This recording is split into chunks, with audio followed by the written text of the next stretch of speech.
sa Zaulang Tagalog Athletic Association Meet.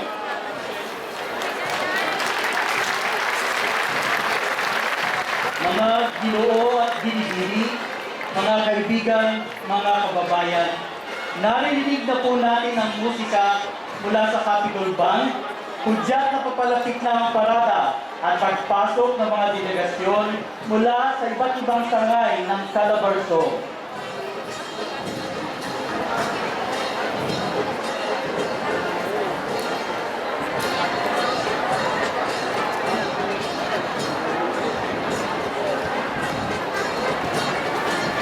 Ang ating mga delegasyon ay pinangungunahan ng mga mag-aaral mula sa Pedro Guevara Memorial National High School. Pumapasok na rin po ang National Colors sa Laguna Provincial Capital Band sa panguna ni Ginoong Abadir.